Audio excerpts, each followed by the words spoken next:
Tahimik na nakatayo si Manuel sa gilid ng libingan. Nanginginig ang kanyang mga kamay at malakas ang kabog ng kanyang puso. Matapos ang mga linggo ng pakikipaglaban, nakuha rin niya ang pahintulot ng korte. Ngayong gabi, matutuklasan na niya ang katotohanan tungkol sa misteryosong pagkamatay ng kanyang ina. Sigurado ka ba dito, Manuel? Tanong ni Detective Ricardo, kalmado ngunit seryoso ang tono. Itinalaga siya upang pangasiwaan ang pagbungkal at malinaw na iniisip niyang sinasayang lamang ni Manuel ang kanyang oras.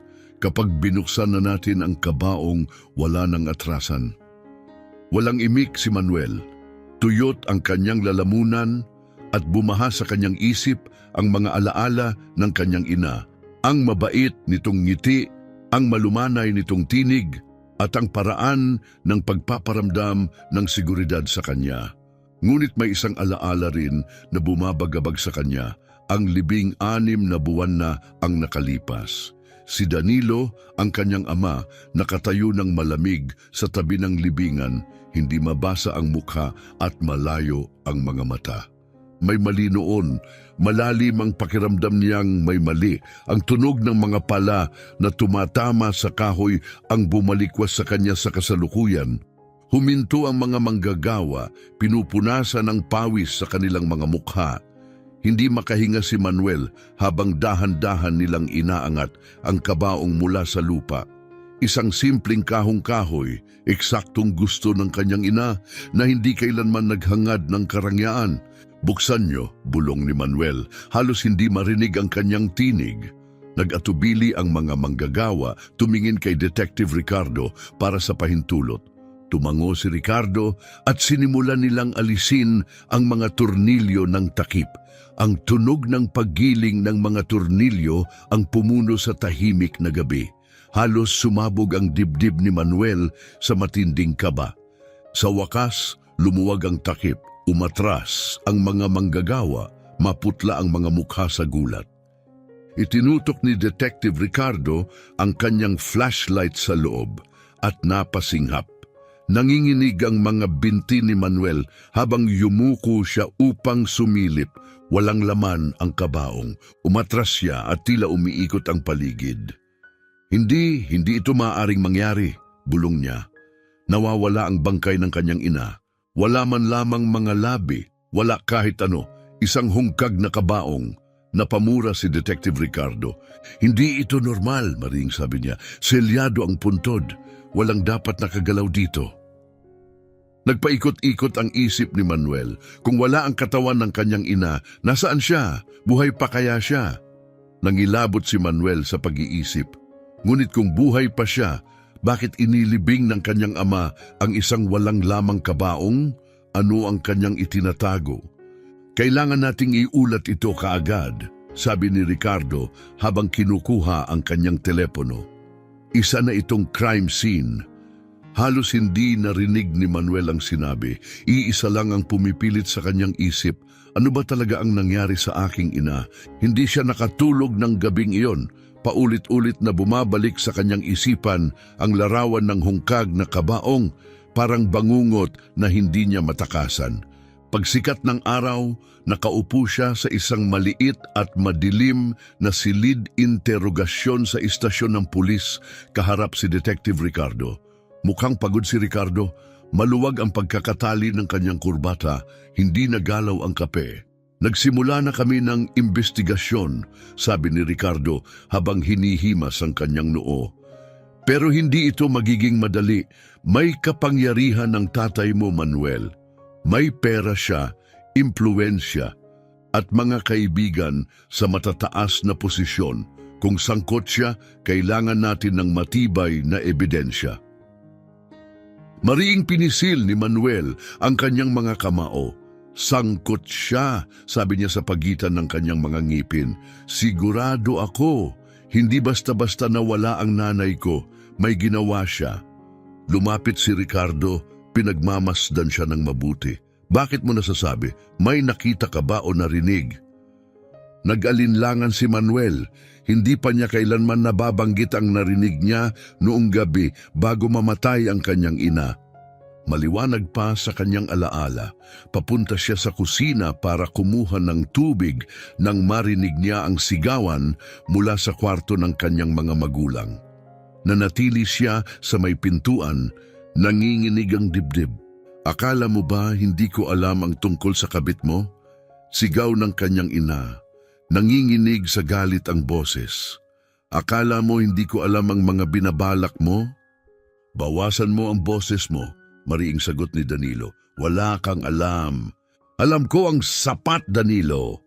At kung iniisip mong manonood lang ako habang sinisira mo ang pamilyang ito, nagkakamali ka. Sumunod ang malakas na tunog ng nabasag na bagay at isang nakakatakot na katahimikan. Hindi naglakas loob si Manuel na pumasok. Kinaumagahan, natagpuan na lamang ang kanyang ina, patay na umano dahil sa atake sa puso, ayon sa doktor. Pero mula noon, dama na ni Manuel na may mas malalim na dahilan. Narinig ko silang nagtatalo. Pag-amin ni Manuel, nanginginig ang boses. Noong gabing bago siya namatay, ang tatay ko, may pinaplano siya. Hindi ko alam ang eksakto, pero hindi iyon mabuti. Mabilis na nagsusulat si Ricardo ng mga tala. Iimbestigahan namin. Pero Manuel, kailangan mong umiwas muna. Kami na ang bahala. Gustong tumutol ni Manuel, pero alam niyang walang saysay. Malungkot siyang lumabas ng istasyon. Habang walang patutunguhang naglalakad, nag-vibrate ang kanyang telepono. Isang text mula sa hindi kilalang numero ang lumitaw sa screen. Magkita tayo sa lumang gilingan, may kailangan kang makita. Muling bumilis ang tibok ng puso ni Manuel. Sino ito? Napalinga siya sa paligid, kinakabahan, ngunit walang ibang tao sa kalsada. Nagatubili si Manuel, sa loob ng ilang sandali, dinadala ng pag-aalinlangan.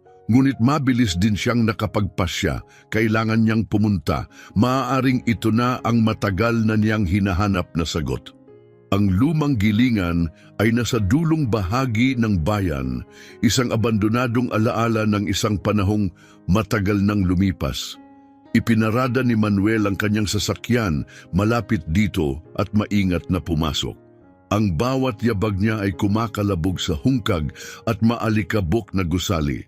Mabigat ang hangin sa amoy ng kalawang at bulok. Hello? Tawag niya, nanginginig ang boses. Walang sumagot. Paalis na sana siya nang may mapansin siya. Isang maliit na sobre na nakahandusay sa maalikabok na sahig. Nanginginig ang mga daliri ni Manuel nang pulutin niya ito at buksan. Sa loob, may isang larawan. Ipinapakita nito ang kanyang ina. Buhay ngunit mukhang lupaypay, nakaupo sa isang madilim at anino-aninong silid. Bagaman maputla at mukhang pagod ang kanyang ina, walang duda, siya iyon. Sa likod ng larawan, sa nagmamadaling, magulong sulat kamay, nakasulat ang tatlong nakakakilabot na salita, buhay pa siya. Halos huminto ang tibok ng puso ni Manuel. Buhay ang kanyang ina, ngunit nasaan siya at sino ang nagpadala nito? Pinagmasdan mabuti ni Manuel ang larawan, sinisikap na itanim sa isip ang bawat detalye. Ang pamilyar na mukha ng kanyang ina ay waring humihingi ng saklolo mula sa larawan. Sa likuran niya, may maliit na bintanang natatakpan ng makakapal na kurtina, tila nasa basement o isang bodega. Ngunit saan kaya? At sino ang kumuha ng larawan? Muling tiningnan ni Manuel ang likuran ng larawan, pinag-aaralan ang pagmamadaling sulat. Ang nagsulat ay tila nagmamadali o nasa panganib. Naghalo sa dibdib niya ang takot at pag-asa. Kailangan niyang makakuha ng sagot. At mabilis, kinuha niya ang kanyang telepono at tinawagan si Detective Ricardo.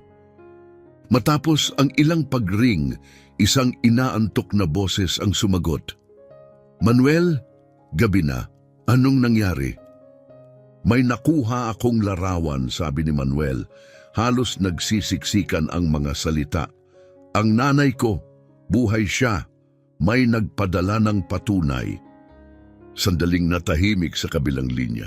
Nasaan ka? Tanong ni Ricardo, nagmamadali ang tono. Sa lumang gilingan, may nag-text sa akin para pumunta dito, pero walang nagpakita. Larawan lang ang naiwan. Manatili ka diyan, utos ni Ricardo. Paparating ako.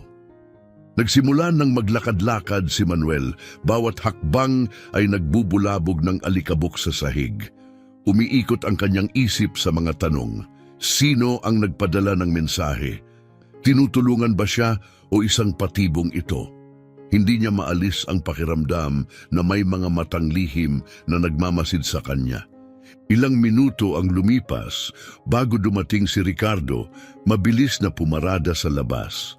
Nagmadali itong pumasok, maingat na sinusuri ang paligid bago lumapit kay Manuel.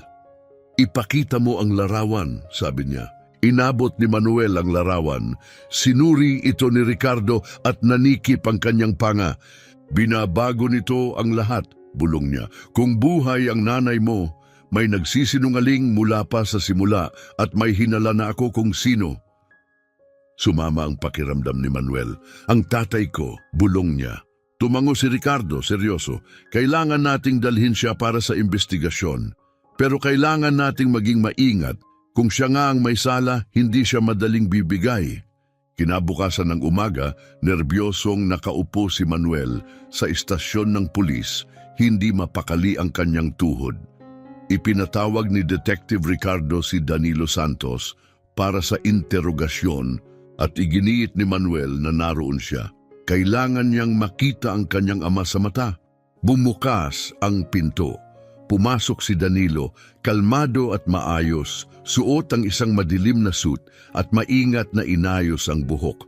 Para siyang pupunta sa isang board meeting, hindi sa isang investigasyon. Dumaan lamang ng isang sulyap si Danilo kay Manuel bago umupo sa tapat ni Ricardo. Ano ang kailangan ninyo, Detective? Tanong niya, magalang ang tono. Tahimik na itinulak ni Ricardo ang larawan sa ibabaw ng mesa. Maaari mo bang ipaliwanag ito? Anya. Sumilip si Danilo sa larawan. Sa isang iglap, nakita ni Manuel ang isang bagay, takot o marahil kaba, na kumislap sa mukha ng kanyang ama. Ngunit agad din niyong nawala. Wala akong alam diyan, malamig na sabi ni Danilo, ibinalik ang larawan kay Ricardo. Peke lang siguro yan, may gusto lang manggulo. Hindi iyan peke, singhal ni Manuel, nanginginig sa emosyon ng tinig. Buhay ang nanay ko, at alam mo ito? Tumalikod si Danilo sa kanya, malamig ang tingin. Manuel, patay na ang nanay mo. Kailangan mo nang tanggapin at mag-move on. Hindi! Sigaw ni Manuel, halos mabasag ang boses. Nagsisinungaling ka. Mula pa noon, nagsisinungaling ka. Anong ginawa mo sa kanya?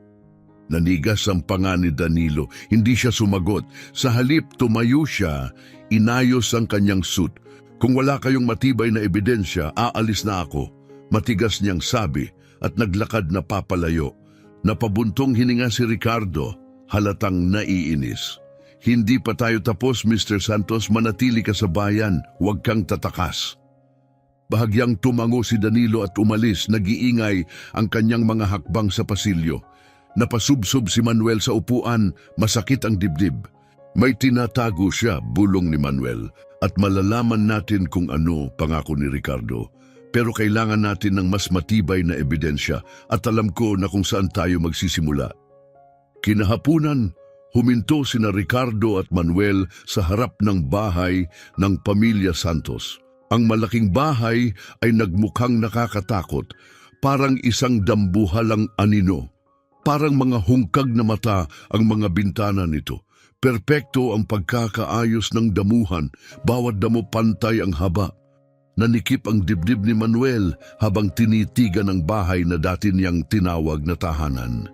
Hindi na siya bumalik dito simula ng libing. Ngayon pa lang muli siyang humarap sa mga sugat ng nakaraan. Nangunguna si Ricardo, hawak ang badge habang papalapit sila sa pinto. Narito kami para maghalughog ng bahay, sabi ni Ricardo sa nabiglang kasambahay na bagamat halatang nagulat, ay hindi naman tumutol. Nagsimula sila sa silid-aklatan, isang kwarto na laging nagpapaalala kay Manuel sa kanyang ama. Ang lugar ay puno ng hanay-hanay ng mga aklat, mamahaling muebles, at isang malaking desk na yari sa kahoy na mahogany. Sinimulan ni Ricardo ang pagbukas ng mga drawer, sistematikong naghahalughog. Nakatingin lamang si Manuel sa paligid, pakiramdam niya ay wala siyang silbi. Ano ba talaga ang hinahanap natin? Tanong ni Manuel. Ano mang mag-uugnay sa iyong ama sa pagkawala ng iyong ina? Sagot ni Ricardo. Mga bank statement, record ng tawag, anumang kahina-hinala. Napatingin si Manuel sa isang maliit na drawer sa pinakailalim ng desk na nakalak. Napagtanto niyang ngayon niya lang iyon napansin. Ricardo, sabi niya, itinuro ito, nakalak ito. Lumapit si Ricardo at sinubukan ang hawakan. Umatras ka, utos niya, habang kumukuha ng manipis na kasangkapan mula sa kanyang bulsa. Sa ilang mabilis na galaw, nabuksan niya ang lock at naihila palabas ang drawer. Sa loob nito ay isang makapal na bunton ng mga dokumento. Hinugot ito ni Ricardo at mabilis na binuklat. Umigting ang kanyang mukha. Kailangan mong makita ito, Manuel, sabi niya. Lumapit si Manuel. Mga titulo ng lupa ang mga dokumento, napakarami, lahat nakapangalan sa kanyang ina. Anong ibig sabihin nito? Gulat na tanong ni Manuel. Inilipat ng iyong ama ang mga ari-arian ng iyong ina sa ilalim ng kanyang kontrol. Seryosong paliwanag ni Ricardo. At balak niyang ibenta ang mga ito, pero hindi niya magawa habang buhay pa siya. Napasama ang pakiramdam ni Manuel, nanikip ang kanyang sikmura. Kaya pineki niya ang pagkamatay niya? Mukhang ganun na nga, sagot ni Ricardo. Pero hindi pa rin natin alam kung nasaan siya. Kailangan natin siyang hanapin, at agad. Isang malakas na takot ang bumalot kay Manuel. Sinubukan ng kanyang ama na burahin ang kanyang ina. Hindi lamang sa batas kundi pati sa pisikal na paraan. At kung totoo ang larawan, buhay pa rin siya, nakakubli kung saan. Ngunit saan? Mabilis ang pag-ikot ng isip ni Manuel habang sila ni Ricardo ay nagpatuloy sa paghahalughog. Ininspeksyon ang bawat kwarto, bawat aparador, bawat sulok ng bahay. Halos perpekto ang kalinisan ng lahat, parang may sinadyang magbura ng anumang bakas ng kasalanan. Kailangan may iniwan siyang bakas, bulong ni Manuel, padagdagang inis. Hindi niya ito ilalantad ng basta-basta, matalino siya. Tumango si Ricardo, seryoso. Dapat nating tingnan ang basement. Kung may tinatago siya, tao man o ebidensya, nandoon iyon. Ang pintuan papunta sa basement ay nakatago sa likod ng isang mabigat na kabinet sa kusina. Bihira itong mapansin ni Manuel noon. Lagi kasing sinasabi ng kanyang ama na imbakan lang iyon ng mga lumang gamit. Ngayon, nakaharap dito, nakaramdam siya ng matinding kaba. Binuksan ni Ricardo ang pinto. Inilantad ang matatarik na hagdan pababa sa kadiliman. Sinubukan niyang buksan ang ilaw, ngunit walang nangyari. Siyempre, bulong ni Ricardo, kinuha ang kanyang flashlight. Manatili ka sa likuran ko. Magsinimula silang bumaba, ang liwanag ng flashlight ni Ricardo ang tanging nagguguhit ng landas sa dilim. Lumamig at bumigat ang hangin, amoy amag at basang lupa. Ang basement ay puno ng mga kahon, sirang muebles at mga kasangkapan, tulad ng laging sinasabi ng kanyang ama. Ngunit may kakaiba sa pakiramdam. Ayun, sabi ni Ricardo, itinutok ang ilaw sa isang bahagi ng dingding. Nakatago sa likod ng mga kahon ang isang mabigat na pintuang bakal, may malaking padlock. Kumabog ang puso ni Manuel. Ang pintuang yan, wala ito noon, bulong niya. Hindi ko pa yan nakikita. Mabilis na nilapitan ni Ricardo ang pinto at sinuri ang lock. Bago ito, sabi niya, kamakailan lang ito ginamit. Mabilis na binuksan ni Ricardo ang padlock. Kumalabog ang lock at dahan-dahang bumukas ang mabigat na pinto. Sa likod nito, isang makipot na pasilyo, mas malamig at mas madilim pa kaysa sa basement. Ang hangin ay mabigat amoy basa at lupa. Sumunod ka lang sa akin, bilin ni Ricardo habang pumapasok. Dikit na dikit si Manuel sa kanya, malakas ang tibok ng kanyang puso na para bang umaalingaw-ngaw sa kanyang mga tainga. Nagwakas ang pasilyo sa isang maliit na silid na mahinang-mahina ang liwanag, hubad ang mga konkretong dingding at malamig ang sahig. Sa gitna ng silid, may isang simpleng higaan at sa ibabaw nito may nakahigang babae. Napasikip ang hininga ni Manuel. Siya iyon, ang kanyang ina. Payat na payat, maputla, gusot ang buhok at marumi. Napakahina niya, napakalayo sa matatag na babaeng natatandaan ni Manuel. Ngunit walang pag-aalinlangan, ina niya ito. "Ma'am," bulong ni Manuel halos madapa sa pagmamadali. Lumuhod siya sa tabi ng higaan at marahang hinawakan ang malamig na kamay ng kanyang ina. May marahan ngunit matatag na pintig sa ilalim ng kanyang balat. Buhay siya. Dahan-dahang dumilat ang mga mata ng kanyang ina. Tinitigan niya si Manuel, puno ng kalituhan ang kanyang pagod na mga mata. "Manuel," garalgal niyang bulong halos hindi marinig. "Ikaw ba talaga yan?" Pumatak ang mga luha ni Manuel. "Ako ito, ma'am. Narito na ako. Ligtas ka na." Sa likuran niya, abala na si Ricardo sa telepono, agaran na humihingi ng tulong medikal at backup. "Kailangan natin siyang mailabas dito," sabi ni Ricardo. Nagmamadali ang tono. Kailangan niya ng medikal na atensyon agad. Maingat na tinulungan ni Manuel ang kanyang ina na umupo, sinusuportahan ng kanyang marupok na katawan habang pilit nitong iginagalaw ang sarili. Napakahina niya ngunit buhay siya at sa ngayon iyon ang pinakamahalaga. "Matagal ka na bang nakakulong dito?" Nanginginig ang boses na tanong ni Manuel. "Hindi ko alam," paos na bulong ng kanyang ina. "Mga araw, baka linggo na. Nawalan na ako ng bilang." Pilit pa sana niyang nagsalita. "Ang ama mo, siya?" Simula niya, ngunit napuno ng luha ang kanyang mga mata at hindi na niya natapos ang sasabihin. "Ayos lang," mahina at malumanay na sabi ni Manuel, marahang niyakap ang kanyang ina. "Hindi mo kailangang ipaliwanag ngayon, ilalabas ka na namin dito." Habang umaakyat sila sa hagdanan, bumalot kay Manuel ang pag-ulan ng emosyon. Kaluwagan na buhay pa ang ina niya, galit sa kalupitang ginawa ng kanyang ama, at matinding determinasyon na maipaglaban ang katarungan. Dumating ang ambulansya makalipas ang ilang minuto. Tahimik na nakatayo si Manuel habang maingat na binalutan ng mga paramedic ang kanyang ina ng kumot at iniakyat siya sa sasakyan. Nanatili si Ricardo upang siguruhin ang lugar habang sumama si Manuel sa ambulansya. Hindi binitiwan ang kamay ng kanyang ina. "Pasensya na, ma'am," bulong ni Manuel. Halos sumisigaw ang sakit sa kanyang tinig.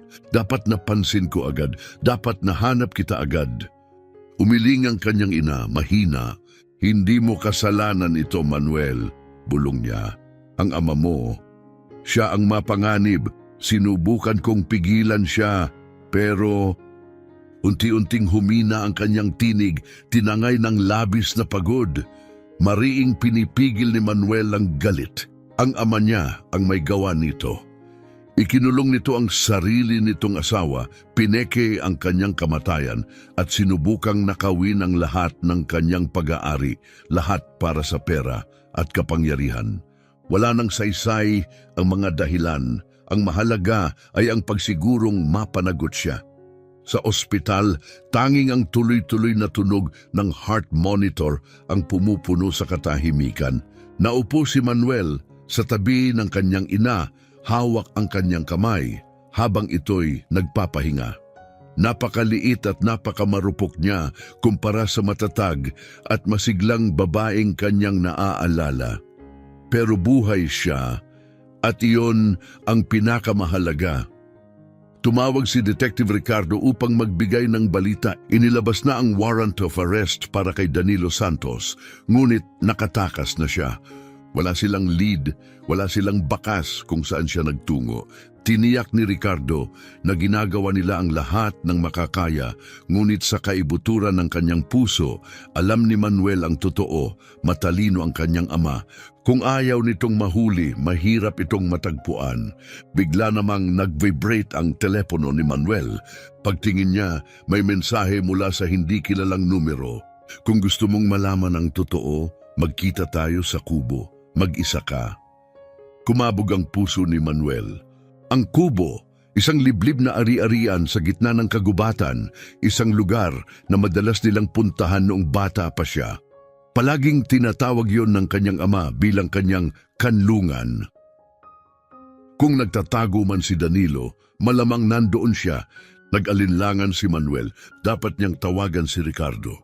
Ngunit kung makakita ng pulisya ang ama niya, baka muli itong tumakas at tuluyan ng mawala. Hindi niya maaaring hayaang mangyari iyon. Kailangan niyang pumunta mag-isa. Tumayo siya, yumuko at maingat na pinisil ang kamay ng kanyang ina. "Babalik ako agad, ma'am," bulong niya. "Pangako." Ang biyahe papunta sa kubo ay tila isang panaginip. Mabilis ang ikot ng isip ni Manuel, mahigpit ang pagkakahawak niya sa manibela hanggang manigas ang kanyang mga daliri. Palalim ng palalim ang gubat at dumidilim ang kalsada habang sumasapit ang gabi. Pagsapit niya sa kubo, ganap ng nilamon ng dilim ang paligid. Mukha pa rin itong gaya ng dati, isang maliit, lumang gusali. Kumalagok ang lumang porch habang papalapit si Manuel. Bahagyang bukas ang pintuan at may mahinang kumikislap na ilaw mula sa loob. Marahan niyang itinulak ang pinto, mabilis ang tibok ng kanyang puso. "Dad," tawag niya, nanginginig ang boses. Madilim sa loob ng kubo, tanging isang lampara sa isang luma at sira-sirang mesa ang nagbibigay ng liwanag. Nakaupo si Danilo sa tabi ng fireplace, nakatalikod sa pintuan, hindi gumagalaw. Hindi man lang siya lumingon nang pumasok si Manuel. "Alam kong darating ka," kalmadong sabi ni Danilo. "Matigas ang ulo mo noon pa." Lumapit si Manuel, nakalal-clenched ang kanyang mga kamao. "Nasaan siya, Dad? Nasaan si Mom?" mariin niyang tanong. Dahan-dahang humarap si Danilo, hindi mabasa ang ekspresyon sa mukha. "Ligtas siya sa ngayon," malamig na sagot ni Danilo. Uminit ang galit ni Manuel. "Ligtas?" sigaw niya. "Ikinalong mo siya sa basement? Peke mo ang kanyang kamatayan? Paano mo nasabing ligtas yon?" Umiling si Danilo at bumuntong hininga, tila sinusumbatan pa si Manuel. "Hindi mo naiintindihan, Manuel. Hindi mo kailanman naintindihan." Umiling siya para bang si Manuel pa ang may kasalanan sa lahat. Ang iyong ina, malapit na niyang sirain ang lahat. Nalaman niya ang tungkol sa babae, sa mga ari-arian. Kukuhanin niya ang lahat sa akin. "At ang solusyon mo ay patayin siya?" Sigaw ni Manuel, halos mabasag ang boses sa galit. "Asawa mo siya, paano mo nagawa ito?" Sa kauna-unahang pagkakataon, bumagsak ang maskara ni Danilo, sumikip ang kanyang mga mata at kumislap ang galit sa kanyang mukha. "Akala mo ba madali ito para sa akin?" galit niyang sigaw. "Akala mo ba gusto ko itong nangyari? Wala akong pagpipilian, Manuel. Wala siyang iniwang pagpipilian para sa akin." Namuo ang mga luha sa mata ni Manuel habang umiiling siya, hindi makapaniwala. "Isa kang halimaw," basag na sabi niya. "Hindi mo karapat-dapat tawaging ama ko," sabi ni Manuel. Nanginginig ang boses sa matinding galit. Tumayo si Danilo, tumigas ang ekspresyon ng mukha. "Hindi mo pa rin naiintindihan ano?" mura niya. "Ito ang totoong mundo, Manuel. Hindi ito isang kwento ng engkantada kung saan lahat ay nabubuhay ng masaya. Minsan, kailangan mong gumawa ng mahihirap na desisyon." "Mahihirap na desisyon?" singhal ni Manuel. "Sinubukan mong patayin si Mom, nilibing mo ang isang walang lamang kabaong. Paano mo nasabing desisyon iyon?" Lumapit si Danilo, ang tinig niya naging isang panganib na bulong. "Akala mo ba mas mabuti ka sa akin? Hindi ka iba sa akin. Sa kaibuturan mo, gagawin mo rin ang lahat para protektahan kung ano ang sayo." Umiling si Manuel, umatras. Hindi ako katulad mo at hindi ko hahayaang makatakas ka sa ginawa mo. Ngumisi si Danilo, ang parehong malamig ng ngiti na palaging nagpapakilabot sa balat ni Manuel. Akala mo kaya mo akong pigilan? Isa ka pa ring bata, noon pa man? Biglang sumugod si Danilo, hinablot si Manuel sa kwelyo at itinulak siya ng malakas sa pader. Napasinghap si Manuel, nagpipilit na kumawala sa bakal na pagkakahawak ng kanyang ama. Dapat hindi ka na nakialam, bulong ni Danilo, halos dikit na ang mukha sa kanya. Ngayon, kailangan ko na ring tapusin ka. Mabilis ang ikot ng isip ni Manuel, kailangan niyang kumilos agad. Sa isang bugso ng lakas, tinadyakan niya si Danilo sa tuhod. Napadaing si Danilo sa sakit, sapat para makakawala si Manuel. Hingal na hingal, umatras si Manuel. Tapos ka na, Dad, sabi niya, matatag ang tinig kahit nanginginig ang katawan. Paparating na ang mga pulis, hindi ka na makakatakas ngayon. Nanlaki ang mga mata ni Danilo sa gulat. Tumawag ka ng pulis? Hindi ko na kinailangan, matapang na tugon ni Manuel, pero paparating sila at sa pagkakataong ito, mananagot ka. Sumiklab ang galit sa mukha ni Danilo at muli siyang sumugod, ngunit ngayon handa si Manuel. Kinuha niya ang mabigat na kandila mula sa lamesa at buong lakas niyang ihinampas sa ulo ni Danilo. Bumagsak si Danilo sa sahig, walang malay. Nakatayo si Manuel sa ibabaw niya, humihingal habang dumudulas mula sa kanyang nanginginig na mga kamay ang kandila. Bumulusok ang mga emosyon sa kanya, galit, lungkot, pagkaluwag, ngunit higit sa lahat, isang mabigat na pakiramdam ng pagtatapos. Tapos na, mula sa malayo, narinig niya ang mga sirena na pumuputol sa katahimikan ng gabi, papalapit. Binitiwan niya ang kandila at dahan-dahang lumabas ng kubo, halos hindi kaya ng kanyang mga binti. Naghintay siya sa porch, kumakabog ang puso, hanggang sa marating ng mga pulis ang kagubatan na may mga kumikislap na ilaw. Si Detective Ricardo ang unang lumapit, mahigpit na hinawakan ng balikat ni Manuel. "Ayos ka lang ba?" tanong nito, puno ng pag-aalala. Tumango si Manuel, bagamat nanginginig ang kanyang katawan at nagugulo ang kanyang isip. "Nasa loob siya," sabi ni Manuel, paus ang tinig, walang malay. Nagbigay ng hudyat si Ricardo sa mga opisyal. Pumasok sila sa kubo na nakahanda ang mga baril at makalipas ang ilang minuto, inilabas nila si Danilo na may mga posas. May dugo sa noo ni Danilo, ngunit buhay siya. Habang inilalabas si Danilo, nagtagpo ang mga mata nila ni Manuel. Sa isang saglit inakala ni Manuel na nakita niya ang pagsisisi o kalungkutan sa mga mata ng kanyang ama. Ngunit agad din yung nawala, pinalitan ng malamig na maskara na matagal na niyang kilala. Habang papalayo ang police car, dala si Danilo, nakaramdam si Manuel ng kakaibang halo ng pagkaluwag at kawalan. Tapos na, mananagot na ang kanyang ama. Ngunit alam ni Manuel na ang mga sugat, ang pagtataksil, ang takot, ang mga kasinungalingan ay matagal pang maghihilom. Lumipas ang mga araw na parang isang malabong panaginip.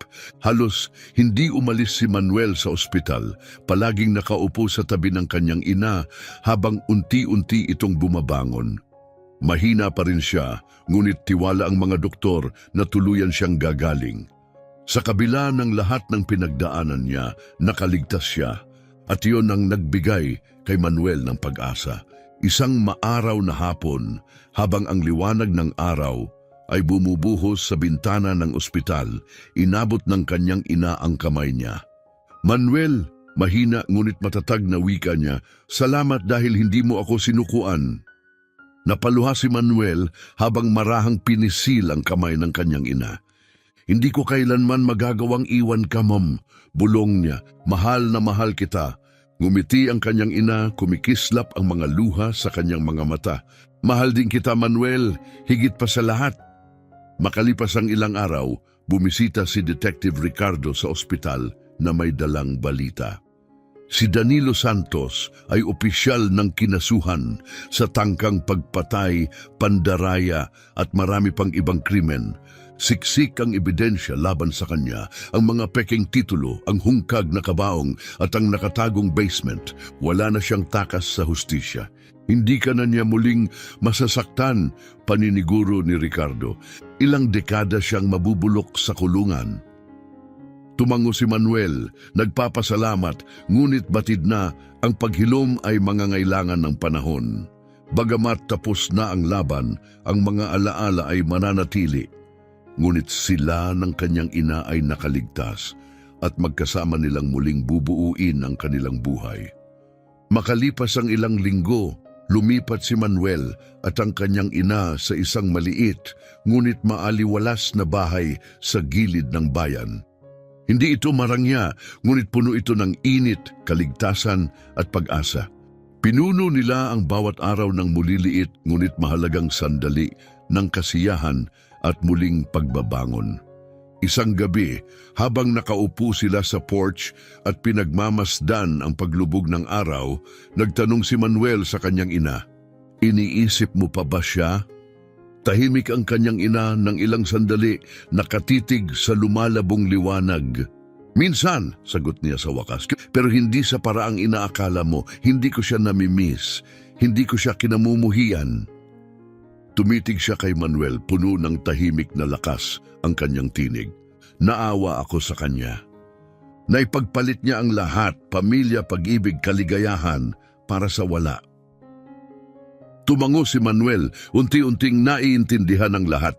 Nilamon ng kasakiman at ambisyon ang kanyang ama, at sa huli, iyon din ang sumira sa kanya. "Pero malaya na tayo ngayon," sabi ng kanyang ina, marahang ngumiti. "At yun ang pinakamahalaga, magkasama pa rin tayo.